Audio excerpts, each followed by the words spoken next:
Now, Miravoy will attempt to even up the series. If you don't know what I'm talking about, go ahead and watch yesterday's video, or you can just watch this one, or watch any of my videos, actually. Any of them will do. But this is the Faction Master Tournament. We are on Game 2 of Best of 3 series between Miravoy and Wargod. Last game, Wargod took the lead with his patient High Elven defense versus the Beastman offense of Miravoy. This time Miravoy going with a different kind of aggression. We've got an Empire build with Outriders, Spearmen, and Empire Knights led by Elspeth von Draken, and that's pretty much it. Pretty straightforward. On the opposite side, we've got a Supreme Sorceress of Dark Magic for the Dark Elves, of course. Dark Riders with shields, some cavalry of their own with 4 Cold One Knights, plenty of anti-large armor piercing that'll do great against the Empire Knights. In theory, we've got some Reaper Bolt Throwers as well with long range, and yeah, Dread Spears, Bleak Swords all around, including the Regiment of Renown. Hellebroni with their sweet poison attacks. So cool. Yeah, Dark Elves are a vibe for some people. The Empire are more my speed, so let's see how they do here.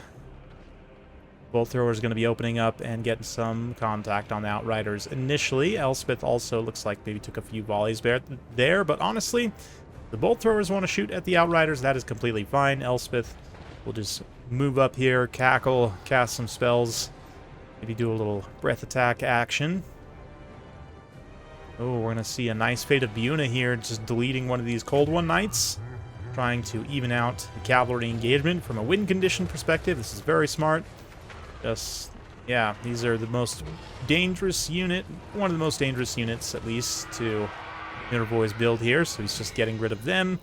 Makes a lot of sense. The Outriders also come up, going to use their guns to harass and get a little bit of extra damage. Their accuracy still leaving much to be desired, as like 90% of the shots sail over the heads of their targets, but they are going to do a little bit of damage over time. You see the Crows of Cain there getting after Elspeth, keeping her somewhat zoned away. She definitely doesn't want to be fighting like the Crows plus the Supreme Sorceress and everything else all at the same time. But Empire Knights, or Reichsguard even. Wow, quality Reichsguard. Love to see it. They're going to come in here, flatten some of these Dark Elf infantry, and then immediately pull away before the Cold One Riders can respond. And now the Outriders, you know, closer range, starting to get some actually pretty decent damage. Ooh, are they going to pull up here and try and blast the Reaper Bolt Thrower crew, perhaps?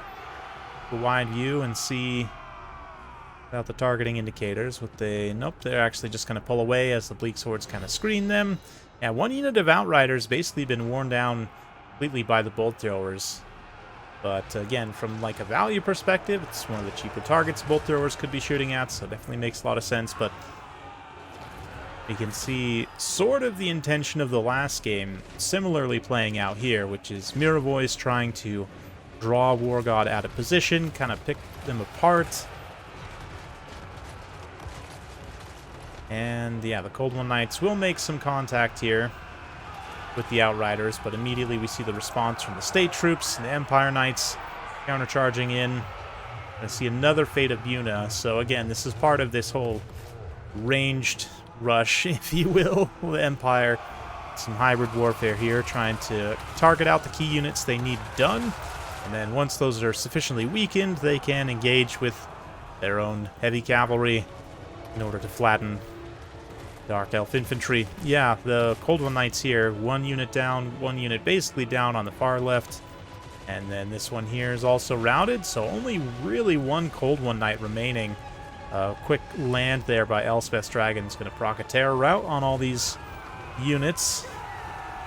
And the Empire State Troops and the Empire Knights feeling their victory. They're going to charge on, follow up immediately, and this Cold One Knight rather is out of position a little bit, and just in general, this time Miravoy is actually succeeding in kind of picking Wargod apart here. Certainly anyone's game still, but things are looking pretty decent from a win conditions perspective. If we think about, again, from the Dark Elves perspective, what units do they need really to win? So, in many ways, it's the Cold One Knights and then the Bolt Throwers, right? And the Bolt Throwers are doing an okay job. Again, the targeting could have been better. Just applying pressure, I think, to Elspeth the entire time might have been better.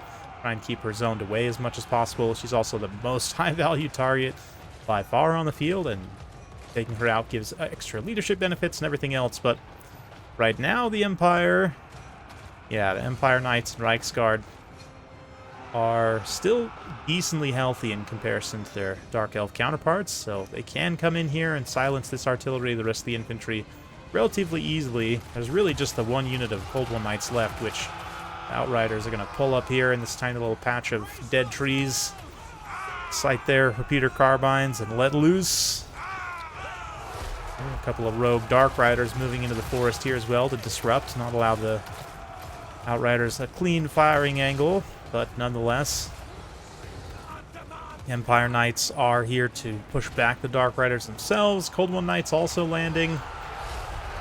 See something there from the Supreme Sorceress. It is Lore of Beasts as well, which does, I guess, Amber Spears. That what that was? Weird VFX. Anyway, I feel like the previous Amber Spear was a lot better, but who am I to judge? Yeah, Elspeth, more terror routes here on the Dark Elves, having a tough time holding their leadership. They've just taken a lot of damage in certain instances. And now we've got the Empire Knights getting back into the Bolt Throwers. These are actually the Reiksguard. Yeah, are they? They're Empire Knights. I was going to say, not enough red. Not enough plumage, but nonetheless spectacular. Heavy Knights pushing back the foul Dark Elves, and it's not looking good for them. In fact, War God agrees. He's going to throw in the towel there and hand the victory to Miravoy, evening up the series at 1-1. Beautifully done, I have to say. This Outrider kind of approach here is just very surgically using Elspeth's magic to take out priority targets, and then once this anti-large armor piercing is dealt with, then Empire can come in and win. And this has definitely been, you know, not the same experience, but, you know, my experience often playing the Empire, especially against Dark Elves and against Lizardmen as well, is that the Cold One Cavalry is very dangerous. If you can beat Empire's Cavalry, it often gives them some pretty big problems.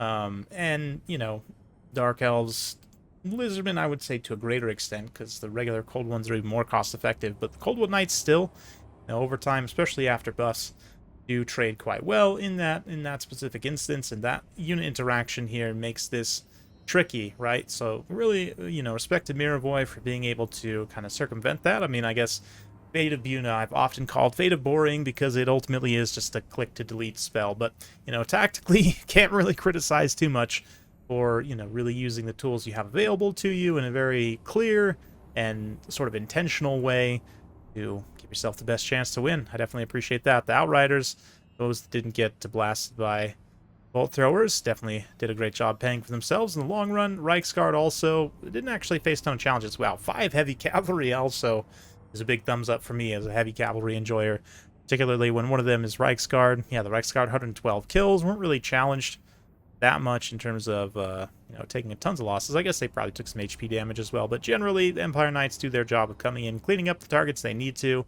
Spearmen do a great job of supporting, and then Elspeth with her magic is quite potent. I don't know, is her breath attack actually still banned under fruit rules? Is this being even played with fruit rules or army limits at least? I mean, it is Conquest, so there's no attacking rule, which is just amazing. It's the best, actually, and certainly is the way I would run my events. Because I don't like making judgment calls on the attacking rules, so Conquest it is. But anyway, I'm rambling now. Hopefully you enjoyed. If you like this sort of content, be sure to like, subscribe, hit that bell notification button. Every time I upload a new video, you'll be notified. Thanks again. We'll see you next time.